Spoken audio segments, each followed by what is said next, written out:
এই সূরাটা মোটামুটি সবাই মুখস্থ পারি। সূরা লাহাব, এই সূরাটা আমরা সবাই মুখস্থ জানি। এই সূরাটা আল্লাহ রাব্বুল আলামিন কেন নাজিল করলেন, এই সূরা নাজিল করার উদ্দেশ্য কি, এই বিষয়ে আমরা কিছু আলোচনা শুনব। আলোচনা শোনার আগে আমরা জানি এই সূরার নাম হলো সূরা লাহাব। এই সূরার মধ্যে লাহাব শব্দ দুইবার উচ্চারণ হয়েছে, যেমন তাব্বাত ইয়াদা আবি লাহাব, সায়াসলা নারন যাতা লাহাব। এই জন্য এই সূরার নাম লাহাব করেই নামকরণ করা হয়েছে। আরেক বর্ণনায় পাওয়া যায় এই সূরার নাম হলো মাসাদ। এই সূরার মধ্যে ফি জিদিহা হাবলুম মিন মাসাদ একটা শব্দ আছে। তো মাসাদ শব্দের অর্থ হলো পাকানো রশি। মাসাদ শব্দের অর্থ কি? পাকানো রশি। তো পাকানো রশি এটার নাম কেন করণ করা হয়েছে এটা আমরা পরে জানব। তো এই সূরার নাম হলো সূরা লাহাব। আমরা জানি রাসূল সাল্লাল্লাহু আলাইহি ওয়াসাল্লামের এক চাচার নাম ছিল আবু লাহাব।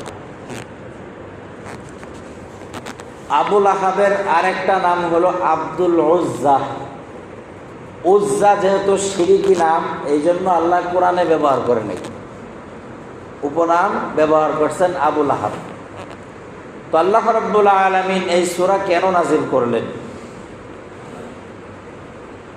এক হাদিসের ভিতরে আছে, বুখারী শরীফের 4770 নম্বর হাদিস। এই হাদিসের মধ্যে একটা আয়াত আল্লাহ রাসূল সাল্লাল্লাহু আলাইহি ওয়াসাল্লাম আনছেন, ওয়া আনজির আশীরাতাকাল আকরাবিন, অর্থাৎ তোমরা তোমাদের নিকট আত্মীয়দেরকে ভয় দেখাও, জাহান্নামের ভয় দেখাও। তো আল্লাহ রাসূল সাল্লাল্লাহু আলাইহি ওয়াসাল্লামের উপর এই সূরা কেন নাজিল হইল? হাদিস শরীফের ভিতরে আছে, সাইদান নবী সাল্লাল্লাহু আলাইহি ওয়াসাল্লাম আলা সাফা, আল্লাহ রাসূল সাল্লাল্লাহু আলাইহি ওয়াসাল্লাম সাফা পাহাড়ে আরোহণ করলেন। সাফা পাহাড়ে আরোহণ করার পর বিভিন্ন গোত্রের নাম ধরে ধরে ডাকতেছিলেন, ইয়া বানি ফাহরিন, ও বনি ফেহের, ইয়া বানি আদিন, ইয়া বনি আদি, তোমরা আসো আমি রাসূল কি বলি এটা শোনো।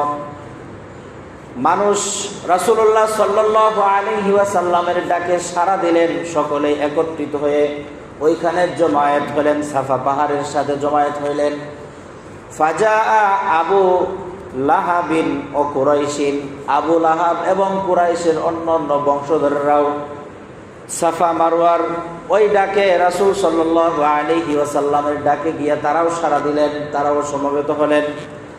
সকলেই যখন একত্রিত হয়ে গেলেন, আল্লাহ রাসূল সাল্লাল্লাহু আলাইহি ওয়াসাল্লাম এবার বললেন, আরাআইতুকুম লাউ আখবারতুকুম, আমি কি তোমাদেরকে এমন একটা সংবাদ দিব, এমন একটা কথা বলবো যেই কথাটা তোমরা বিশ্বাস করবে। সকলে এক বাক্যে জবাব দিল, ইয়া রাসূলুল্লাহ, ও মুহাম্মদ, তোমার জন্ম হওয়ার পর থেকে নিয়ে আজও পর্যন্ত তুমি কোনোদিন মিথ্যা কথা বলো নাই, এই জন্য তোমার নামটা আল আমিন রাখা হয়েছে, অর্থাৎ বিশ্বাসী। তুমি কখনোই মিথ্যা কথা বলো নাই, মিথ্যা তোমার যায় না, মিথ্যার সাথে তোমার কোনো সম্পর্ক নাই, তুমি সব সময় সত্যই বলো, সত্য কথাই বলো।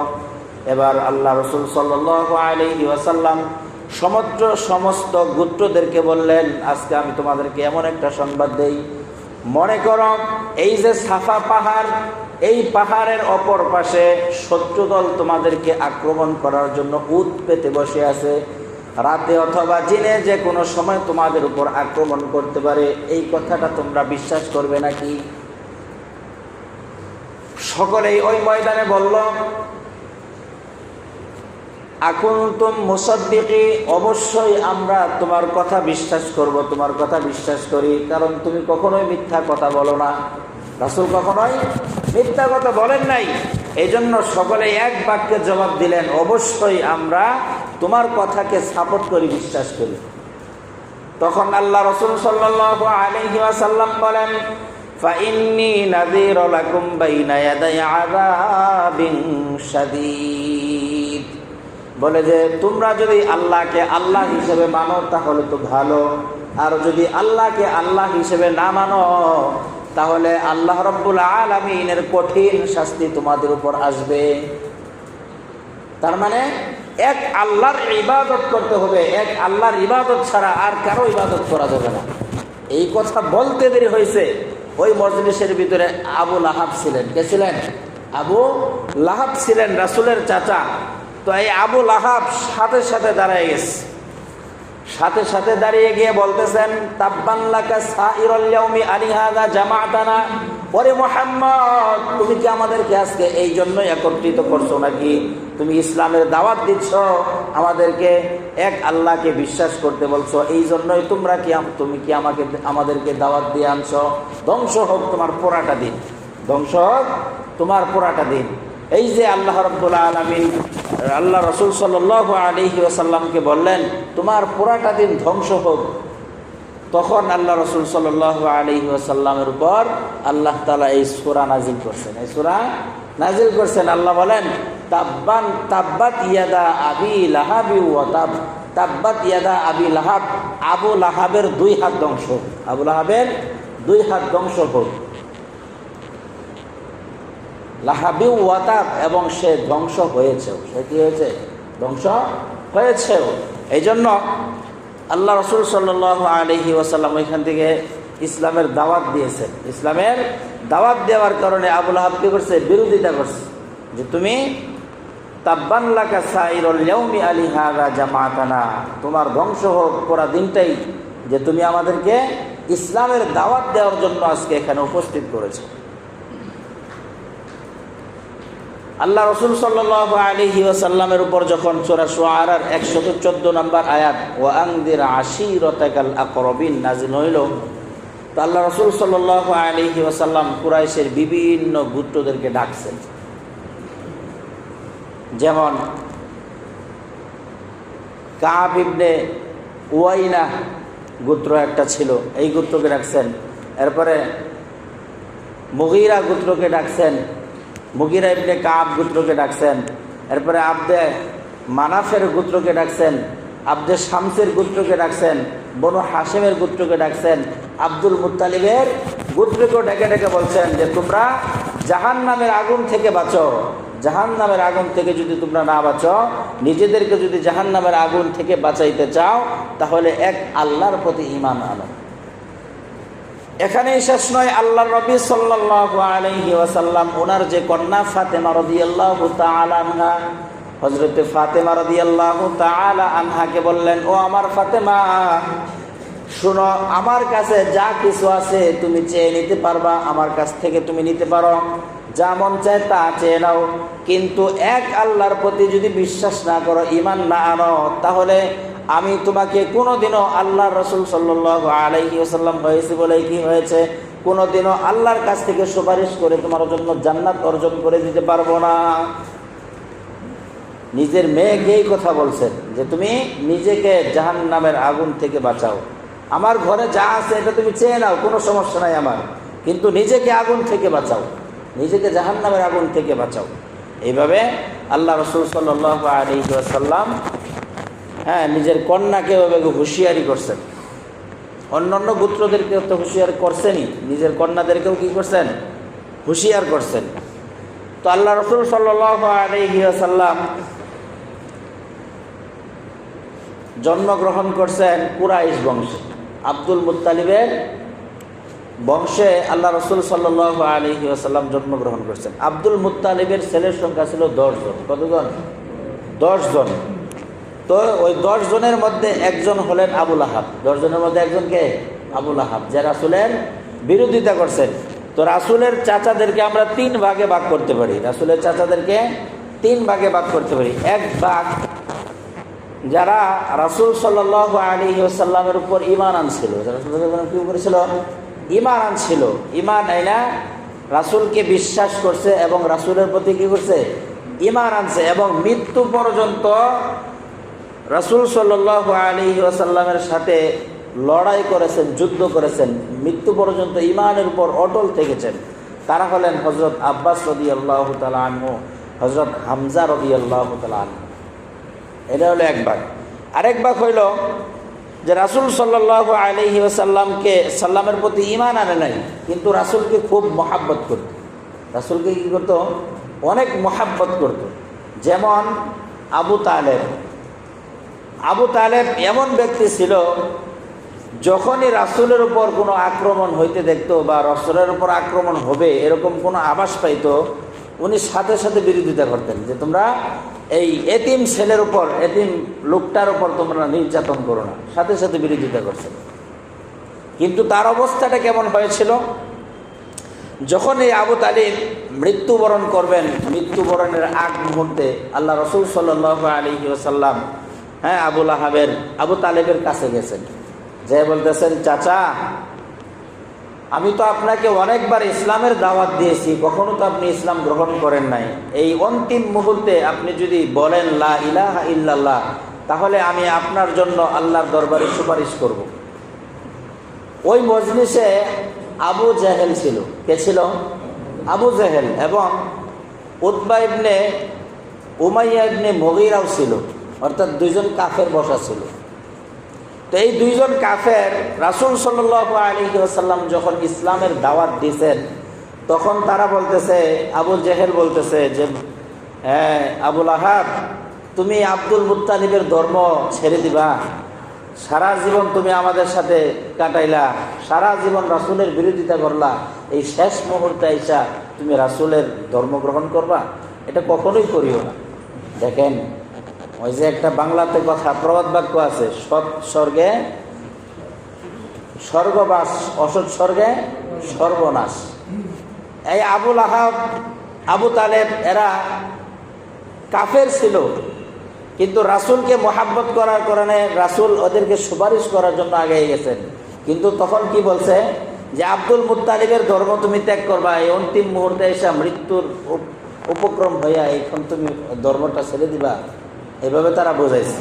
এই জন্য হাদিস শরীফের ভিতরে আছে, আমি গত 2 সপ্তাহেও বলেছি, আল মারউ মা মান আহাব্বা, যার সাথে যার মহাব্বত তার সাথে তার হাসর হবে।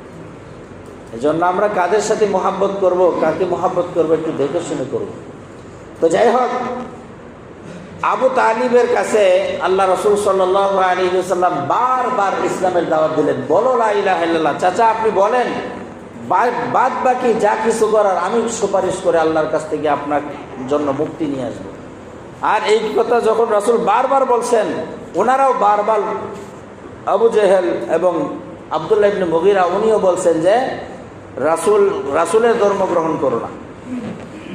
শেষ পর্যায়ে এসে আবু তালেব বলল যে, ভাতিজা দেখো, আমি বিশ্বাস করি তোমার ধর্ম, তুমি যেই ধর্মের উপরে আছো এই ধর্মটা আসলেই বাস্তব খাঁটি ধর্ম, কিন্তু আমি শেষ মুহূর্তে যদি আমার বাপ দাদার ধর্ম ছেড়ে দেই, তাহলে মানুষ বলবে আবু তালেব শেষ সময় আইসা নিজের বাপ দাদার ধর্ম ছেড়ে দিয়ে ভাতিজার ধর্ম গ্রহণ করছে। নাউজুবিল্লাহ। ভাতিজার ধর্ম গ্রহণ করেছে, এই জন্য আমি তোমার কালিমাকে অস্বীকার করলাম। নাউজুবিল্লাহ। আমি তোমার কালিমাকে কি করলাম? অস্বীকার করলাম। আমি জানি আজকে যদি আমি মারা যাই, কাল থেকে আমার কবরে জাহান্নামের আযাব শুরু হয়ে যাবে, এরপরে এই অন্তিম মুহূর্তেও আমি তোমার কালেমা পড়তে পারতেছি না, তোমার কালেমাকে আমি অস্বীকার করলাম। নাউজুবিল্লাহ। তখন আল্লাহ রাসূল সাল্লাল্লাহু আলাইহি ওয়াসাল্লাম বললেন, আমার চাচা, যতদিন পর্যন্ত আল্লাহ রাব্বুল আলামিনের পক্ষ থেকে আমাকে নিষেধ না করা হবে, ততদিন পর্যন্ত আমি আপনার জন্য দোয়া করতেই থাকবো। এর মানে কি বোঝা যায়? যে রাসূলের জন্মের পর থেকে নিয়ে আবু তালেবের মৃত্যুর আগ পর্যন্ত কখনোই রাসূলের বিরোধিতা করেন নাই, বরঞ্চ সব জায়গায় সাহায্য করেছেন, সহযোগিতা করেছেন। এই জন্যই আল্লাহ রাসূল সাল্লাল্লাহু আলাইহি ওয়াসাল্লাম এই অন্তিম মুহূর্তে আইসা ওনাকে বলছেন যে আমাকে যতদিন পর্যন্ত আল্লাহ পাকের পক্ষ থেকে নিষেধ না করা হবে, ততদিন পর্যন্ত আমি আপনার ক্ষমার জন্য দোয়া করতেই থাকব। এরপরে আল্লাহ রাব্বুল আলামিন সূরা তাওবার 113 নম্বর আয়াত নাযিল করছেন, মা কানা লিন-নাবিয়্যি ওয়াল্লাযীনা আমানু আইয়াস্তাগফিরু লিল মুশরিকিন। মা কানা লিন-নাবিয়্যি ওয়াল্লাযীনা আমানু, কোন নবী এবং কোন মুমিনের জন্য উচিত নয় আইয়াস্তাগফিরু লিল মুশরিকিন, মুশরিকদের জন্য দোয়া করবে। কোন নবী আর ঈমানদার মুসলমানদের জন্য উচিত নয় একজন মুশরিকের জন্য সে ক্ষমা প্রার্থনা করবে, এটা কখনোই তার জন্য উচিত নয়। আবুল আহাব সম্পর্কে আল্লাহ রাব্বুল আলামিন সূরা কসসের 56 নম্বর আয়াতে কারিমার মধ্যে বলেন, যখন রাসূল সাল্লাল্লাহু আলাইহি ওয়াসাল্লামকে আল্লাহ দেখলেন যে আবু তালেবের প্রতি রাসূলের মুহাব্বতটা অনেক গভীর, রাসূলের মুহাব্বতটা অনেক গভীর, হেদায়েত পাচ্ছে না, হেদায়েতে আসতেছে না, তখন তার মনটা একটু খারাপ, মনটা কি অনেক খারাপ। তখন আল্লাহ রাব্বুল আলামিন সূরা কসসের 56 নম্বর আয়াতে কারিমা নাজিল করে জানাই দিলেন, ইন্নাকা লা তাহদি মান আহবাবতা ওয়ালাকিন্নাল্লাহা ইয়াহদি মান ইয়াশা। আল্লাহ রাব্বুল আলামিন বলেন, ইন্নাকা লা তাহদি, নিশ্চয়ই আপনি হেদায়েত দিতে পারবেন না, ওগো নবী আপনি হেদায়েত দিতে পারবেন না, মান আহবাবতা, আপনি যাকে ভালোবাসেন, আপনি যাকে ভালোবাসেন। অর্থাৎ এখানে আবু তালেবের উদ্দেশ্য অন্যান্য কাফেরদের যাদেরকে আল্লাহ রাসূল সাল্লাল্লাহু আলাইহি ওয়াসাল্লাম মহব্বত করছেন ঈমানের পথে আনার জন্য, কিন্তু তারা ঈমান আনে নাই, এর সবাই উদ্দেশ্য যে আল্লাহ বললেন ইন্নাকা লা তাহদি মান আহবাবতা, ইন্নাকা লা তাহদি, আপনি হেদায়েত দিতে পারবেন না, মান আহবাবতা, যাদেরকে আপনি ভালোবাসেন, ওয়ালাকিন্নাল্লাহা ইয়াহদি মান ইয়াশা, আল্লাহ যাকে চান তাকেই হেদায়েত দিতে পারেন। সুবহানাল্লাহ, একমাত্র আল্লাহ যাকে চান সেই হেদায়েত পাইতে পারে, অন্য কেউ হেদায়েত পাবে না। এজন্য হেদায়েতের আমরা প্রত্যেকেই মুহতাজ, এজন্য আল্লাহর কাছে দোয়া করা, আল্লাহ আপনি আমাকে হেদায়েত দান করেন, এলাকার মানুষদেরকে হেদায়েত দান করেন, শুধু দোয়া করতে থাকা। হেদায়েতের মালিক তো আল্লাহ, আল্লাহ যখন হেদায়েত করবেন তখন সে নামাজি হবে, এর আগে হইতে পারবে না। আমরা যতই ওয়াজ করি তারপরে আমাদের দায়িত্ব থেকে আমাদেরকে এগুলা বলতে হবে। এই জন্য আল্লাহ রাসূল সাল্লাল্লাহু আলাইহি ওয়াসাল্লামের উপর আল্লাহ তাআলা আয়াত নাযিল করে জানাই দিলেন, ইন্নাকা লা তাহদি মান আহবাবতা ওয়ালাকিন্নাল্লাহা ইয়াহদি মান ইয়াশা, আপনি যাকে ইচ্ছা হেদায়েত দিতে পারবেন না, আপনি যাকে ভালোবাসেন তাকে হেদায়েত দিতে পারবেন না, আমি আল্লাহ যাকে ইচ্ছা তাকেই হেদায়েত দান করি। এইগুলো দুই অবস্থা, রাসূলের চাচাদের দুই অবস্থা। একটা কি, রাসূলকে বিশ্বাস করছে, ঈমান আনছে, মৃত্যু পর্যন্ত রাসূলকে সহযোগিতা করছে, সাহায্য করছে। আরেকটা হলো তাদের মধ্যে কে ছিলেন, আব্বাস আর হামজা রাদিয়াল্লাহু তাআলা আনহু, আর রাসূলকে মুহাব্বত করছে কিন্তু ঈমান আনে নাই, তাদের মধ্যে কে, আবু তালেব, তাদের মধ্যে হলেন আবু তালেব। আরেকজন ব্যক্তি হলো রাসূলকে, রাসূলের আরেকজন চাচা হলো যে রাসূলের প্রতি ঈমানও আনে নাই, তার প্রতি বিশ্বাসও করে নাই, এবং মৃত্যু পর্যন্ত বিরোধিতা করছে। মৃত্যু পর্যন্ত কি করছে, বিরোধিতা করছে। তবে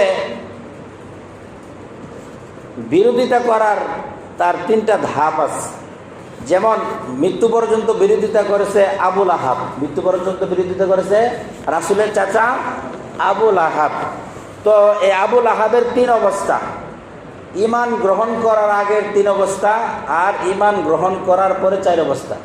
অর্থাৎ রাসূলের উপর যখন নবুয়ত আসছে, নবুয়ত আসার আগে রাসূলের সাথে আবুল আহাবের সম্পর্কটা ছিল খুব ভালো, আবুল আহাবের সম্পর্কটা ছিল খুব ভালো ছিল। যেমন রাসূলুল্লাহ সাল্লাল্লাহু আলাইহি ওয়াসাল্লাম যখন দুনিয়াতে আসছেন, যখন এই দুনিয়াতে আসছেন, দুনিয়াতে আসার সংবাদটা আবুল আহাবের একটা বাদী ছিল, নাম হলো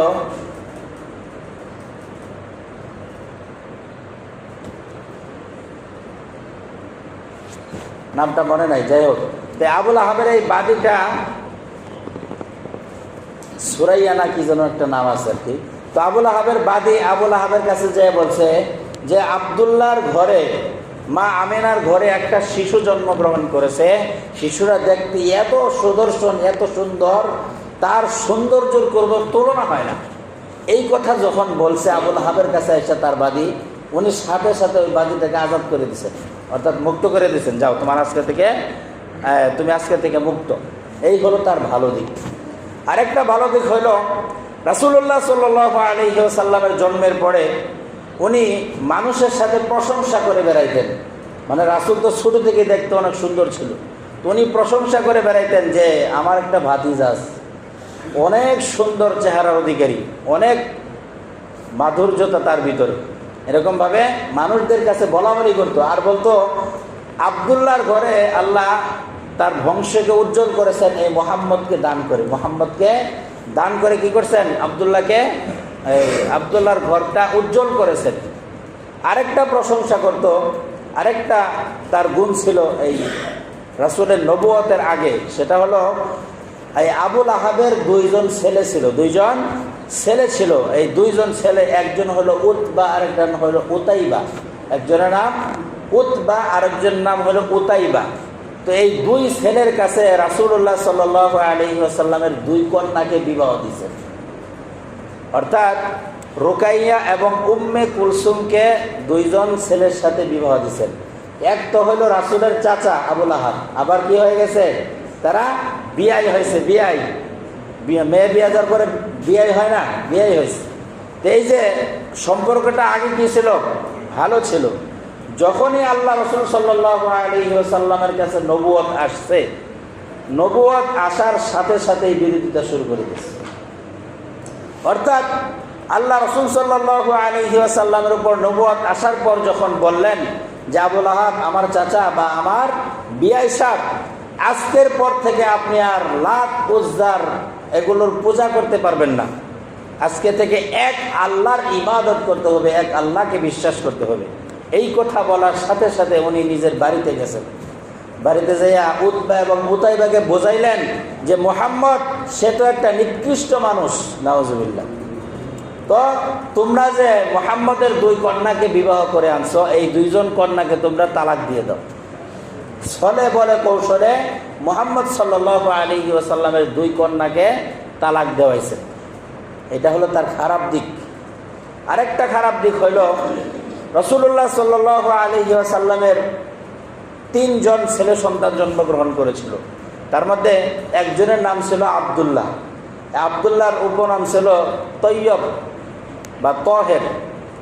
তো এই আবু তহের যখন মৃত্যুবরণ করছে, মৃত্যুবরণ করার সাথে সাথে এই আবুল আহাব বলেছিল মুহাম্মদের বংশ হলো নির্বংশ, নাউজুবিল্লাহ, মুহাম্মদের বংশ নির্বংশ। সাথে সাথে আল্লাহ রাব্বুল আলামিন আয়াত নাজিল করে দিয়েছেন, ইন্না শানিআকা হুয়াল আবতার, নিশ্চয়ই আবুল আহাবের বংশই হলো নির্বংশ। আবুল আহাবের বংশই হলো নির্বংশ। কিভাবে? আল্লাহ তাআলা যে রাসূলুল্লাহ সাল্লাল্লাহু আলাইহি ওয়াসাল্লামের বংশকে নির্বংশ করেন নাই, তার একটা প্রমাণ হলো, অনেক সময় দেখা যায় বড় বড় মাদ্রাসায় আওলাদের রাসূলরা আসেন, অর্থাৎ রাসূলের বংশধরের লোকেরা আসেন, আমরা দেখতে যাই মাঝে মাঝে। আওলাদের রাসূল, রাসূলের বংশধরের লোকেরা আসে, আমরা মাঝে মাঝে কি করি? দেখতে যাই। কিন্তু আজও পর্যন্ত কেউ শুনছেন যে আবুল আহাবের বংশধর আসছে? এরকম কোনো শোনা যায়? এই জন্য আল্লাহ রাব্বুল আলামিন আয়াত নাজিল করে জানাই দিয়েছেন, ইন্না শানিআকা হুয়াল আবতার, নিশ্চয় আবুল আহাবের বংশই হলো নির্বংশ। আবুল আহাবের বংশই হলো নির্বংশ।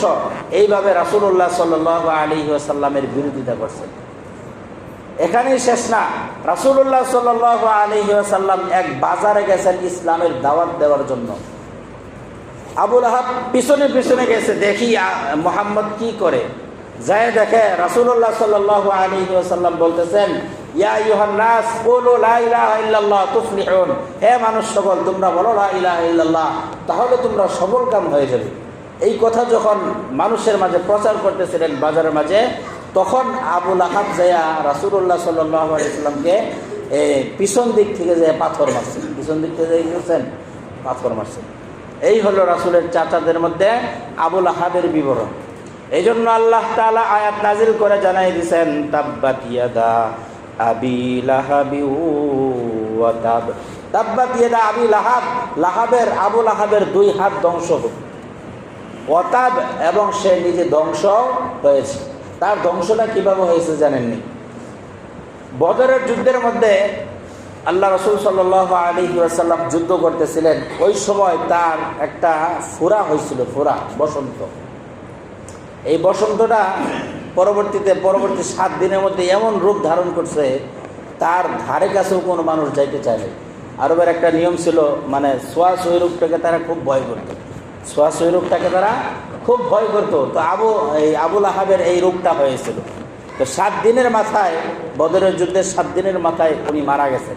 মারা যাওয়ার পরে ওনার যে ছেলে ছিল উতবা উতাইবা, এরা নিজেরাও ওই বাবার লাশটাকে ধরে নেয়। নিজেরাও কি করে নাই, লাশটাকে ধরে নাই, নিজেরাই বরঞ্চ লাশটাকে ফেলে দূরে চলে গেছে, পলায়ন করে চলে গেছে।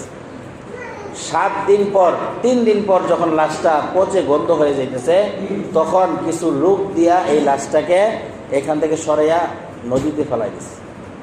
এভাবে আবুল আহাবের বংশ নির্বংশ হয়ে গেছে। তো যাই হোক, আল্লাহ রাব্বুল আলামিন বলেন, তাব্বাত ইয়াদা আবি লাহাবি ওয়া তাব, আবুল আহাবের 2 হাত ধ্বংস হোক, এবং সে নিজে কি হয়েছে, ধ্বংসও হয়েছে। মা আগনা আনহু মালুহু ওয়া মা কাসাব, মা আগনা আনহু মালুহু ওয়া মা কাসাব, আবুল আহাবের ধন সম্পদ এবং সন্তান সন্ততি কোনো কাজেই আসে নাই। অর্থাৎ আবুল আহাব তার সন্তান এবং ধন সম্পদ নিয়ে গর্ব করত, ধন সম্পদ এবং সন্তান নিয়ে অনেক গর্ব করত। আল্লাহ রাব্বুল আলামিন তার এই অহংকারকে, গর্বকে পছন্দ করে নাই। এজন্য এক আয়াতের মধ্যে আল্লাহ বলেন, আল মালু ওয়াল বানুনা যিনাতুল হায়াতিদ দুনিয়া ওয়াল বাকিয়াতুস সালিহাতু খায়রুন ইনদা রাব্বিকা সাওয়াবাও ওয়া খায়রুন আমালা। আল্লাহ বলেন, আল মালু ওয়াল বানুনা যিনাতুল হায়াতিদ দুনিয়া, ধন সম্পদ এবং সন্তান সন্ততি এগুলো হলো দুনিয়ার শোভা, দুনিয়ার সৌন্দর্য। ইন্নামা আমওয়ালুকুম ওয়া আওলাদুকুম ফিতনা, দুনিয়ার ধন সম্পদ এবং সন্তানাদি এইগুলো আল্লাহ তাআলা মানুষকে পরীক্ষার জন্য দিয়েছেন। কিসের জন্য দিয়েছেন? পরীক্ষার জন্য দিয়েছেন। তাহলে মা আগনা আনহু মালুহু ওয়া মা কাসাব, সে নিজের ধন সম্পদ এবং সন্তান সন্ততি নিয়ে নিজে অহংকার করত। সায়াসলা নারান যাতা লাহাব, অচিরেই আবুল আহাব লেলিহান আগুনের ভিতরে নিক্ষিপ্ত হবে। অচিরে আবুল আহাব কি হবে? লেলিহান আগুনের ভিতরে, উত্তপ্ত আগুনের ভিতরে নিক্ষিপ্ত হবে। ওয়ামরাআত, এবং তার স্ত্রীও নিক্ষেপ হবে। এখানে স্ত্রীর কথা কেন বলা হয়েছে? আবুল আহাব এবং তার স্ত্রী দুজনেই যখন শুনছেন যে আল্লাহ রসুল সাল্লাল্লাহু আলাইহি ওয়াসাল্লামের উপর দিন ইসলাম আল্লাহ তাআলা নাজিল করছেন, ইসলাম ধর্ম নাজিল করছেন, আর আবুল আহাব আর তার স্ত্রী জানতো, তারা দুজনেই এই আয়াত যখন শুনছে, সায়াসলা নারান যাতা লাহাবি ওয়া ইমরাআতু, আবুল আহাব এবং তার স্ত্রী দুজনেই জাহান্নামী, এই আয়াতটা যখন তার স্ত্রী শুনছে, আবুল আহাব শুনছে, শোনার পরে আবুল আহাবের স্ত্রী একটা বড় পাথর নিছে, যে রাসূলকে মেরে ফেলবে। রাসূলকে কি করবে? মেরে ফেলবে। এই পাথরটা নিয়ে রাসূলের দরবারে গেছেন। ওইখানে আবু বকর রাদিয়াল্লাহু তাআলা আনহুর পাশেই রাসূল সাল্লাল্লাহু আলাইহি ওয়াসাল্লাম বসা ছিলেন, অন্যান্য সাহাবায়ে কেরামও বসা ছিলেন। আবুল আহাবের স্ত্রী, এর নাম হলো উম্মে জামিল। নাম কি? উম্মে জামিল। আরেক বর্ণনা পাওয়া যায় তার নাম হলো আরওয়া বা উরওয়া। তো এই উম্মে জামিল যখন রাসূলুল্লাহ সাল্লাল্লাহু আলাইহি ওয়াসাল্লামকে মারার জন্য পাথর হাতে নিয়ে গেছেন, যে রাসূলকে মেরে ফেলবো, যায় দেখে মজলিসের ভিতরে সবাইরে দেখা যায়, রাসূলকে দেখা যায় না। তার মানে আল্লাহ তাআলা তার চোখের মধ্যে ওই পাওয়ারটাই দেয় নাই যে সে রাসূলকে দেখবে, রাসূলকে। অথচ রাসূল সাল্লাল্লাহু আলাইহি ওয়াসাল্লাম ওই মজলিসে কি ছিলেন? বসা ছিলেন। এক আয়াতের মধ্যে আল্লাহ বলেন, ওয়াল্লাহু ইয়াসিমুকা মিনান নাস, কোন নবী আপনাকে কোনো মানুষ কষ্ট দিতে পারবে না, কোনো মানুষ আপনাকে কষ্ট দিতে পারবে না, স্পর্শ করতে পারবে না। তো আবুল আহাবের স্ত্রী যখন, এই উম্মে জামিল যখন রাসূলুল্লাহ সাল্লাল্লাহু আলাইহি ওয়াসাল্লামকে মারার জন্য গেছেন, যায় দেখে রাসূল নাই। অথচ রাসূল কি মজলিসে আছেন, মজলিসে বসা। আবু বকর রাদিয়াল্লাহু তাআলা আনহুকে জিজ্ঞাসা করলেন যে তোমাদের মুহাম্মদ কোথায়, মুহাম্মদ কই? তখন আবু বকর রাদিয়াল্লাহু তাআলা আনহু তো হতভম্ব হয়ে গেছেন। কি বলে? রাসূল তো আমার পাশেই বসা, অথচ সে আমাকে এসে জিজ্ঞেস করতেছে যে মুহাম্মদ কোথায়। তো আল্লাহ তাআলা এইভাবেই যুগে যুগে নবীদেরকে কি করছেন? হেফাজত করছেন। এই হেফাজতের জিম্মাদারি আল্লাহ দিয়েছেন। আল্লাহ বলছেন, ওয়াল্লাহু ইয়াসিমুকা মিনান নাস, মানুষদের থেকে আমি আপনাকে অবশ্যই অবশ্যই রক্ষা করব, হেফাজত করব। তো ওয়ামরাতুহু হাম্মালাতাল হাতাব, তার স্ত্রী বোঝা, এই ইন্ধন সহ কাঠের বোঝা বহন করে জাহান্নামের ভিতরে প্রবেশ করবে। ফি জিদিহা হাবলুম মিন মাসাদ, এবং সে এমন অবস্থায় জাহান্নামে যাবে পাকানো রশি, মাসাদ মানে কি বলছিলাম, পাকানো রশি, এই পাকানো রশি তার গলায় বেরি পড়াইয়া, পাকানো রশি দিয়া তার গলায় বেরি পড়াইয়া তাকে জাহান্নামের ভিতরে নিক্ষেপ করবেন। নাউজুবিল্লাহ। আল্লাহ তাআলা আমাদেরকে যা কিছু আলোচনা হলো বুঝে আমল করার তৌফিক দান করেন। ওয়া আখিরু দাওয়ানা আলহামদুলিল্লাহি রাব্বিল আলামিন।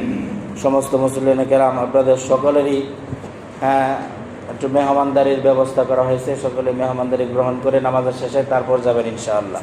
আজকে ব্যবস্থা করেছেন যিনি, উনি হলেন দারু ভাই। দারু ভাই আপনাদের জন্য কিছু মেহমানদারির ব্যবস্থা করছেন। আমরা মেহমানদারি গ্রহণ করে তারপর যাব এবং দোয়া করব আল্লাহ তাআলা যেন তার দিলের নেক তামান্নাগুলো পুরা করে দেয়। আমিন। যারা সুন্নত পড়ে নেই কবলাল জুমা সালাত সুন্নত পড়ে ইনশাআল্লাহ।